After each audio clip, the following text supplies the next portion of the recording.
Hey guys, it's Shin Otake from maxworkouts.com, and today I want to talk a little bit about squatting. The number one question I get is, how do I squat without bringing my knee past my toes? It's a good question, because I think what happens is a lot of people end up doing something like this. You're squatting as if you're gonna sit down on a chair, right? So you're kind of like this. Like that. And as you can see, my knee is past my toes. And in this position, I can definitely feel strain on my quads and a little bit more stress on my knees as well. And so if you have knee issues, I can definitely see how that would bother your knees. So a couple pointers. Number one, instead of concentrating on whether your knees pass your toe or not, what you should think about more is your weight distribution.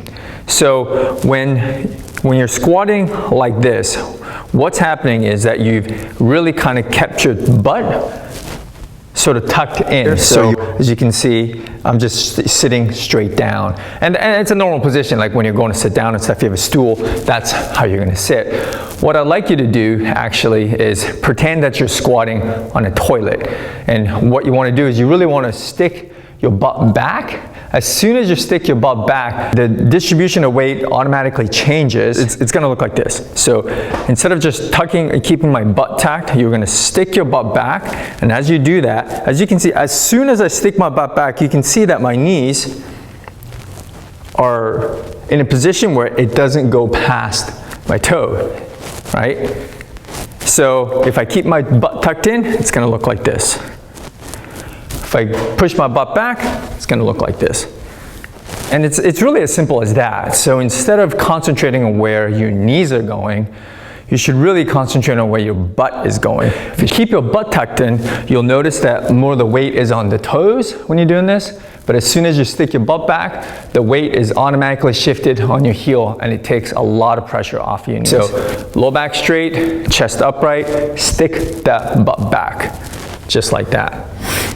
Stick the butt back, chest upright, low back straight, okay? When you're squatting, you do want to try and go down as low as you can. However, if you have knee issues or low back issues, of course that's not gonna be, you can't go down as low. So you go down as low as you feel comfortable without straining, okay? So if you have knee issues, you really don't wanna go down that far because that's gonna bother your knees. But again, by shifting your weight back, it should take a lot of pressure off your knees, okay? Just like that.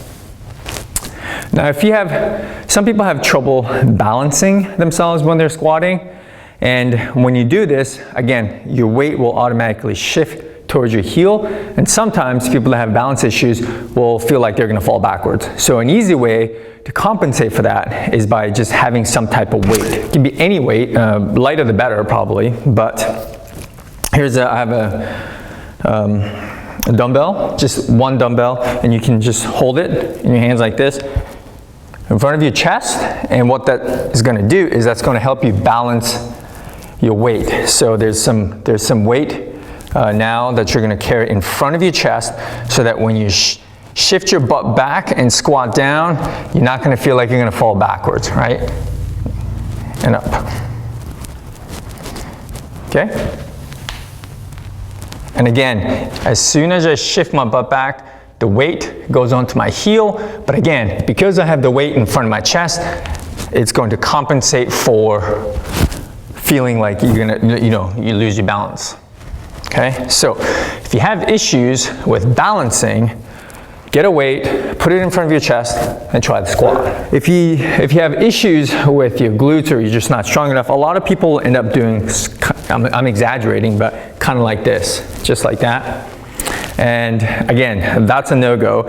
You really want to try to make sure that your knees are tracking out basically in the direction that your toes are. So if you're slightly flared out, I want your knees to go slightly flared out as well, right? Just like that. You're visualizing, you're standing on a towel, and then you're gonna pull the towel apart, right? Just pull it apart. Just by doing that, automatically your knees will come out, okay? So if you have issues with that and you notice that your knees come in while you squat, think about that. Think about placing your feet on a piece of towel, and you're gonna pull the towel apart as you're squatting down, okay? And that will allow your knees to track properly. So let me reiterate.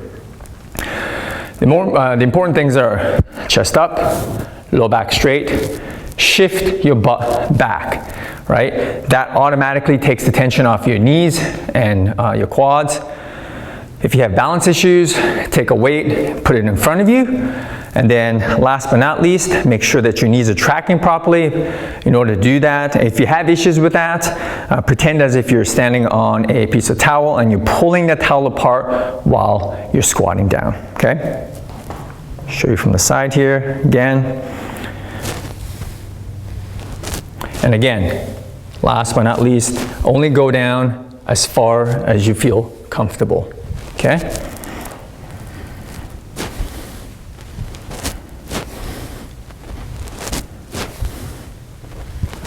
All right, give it a try.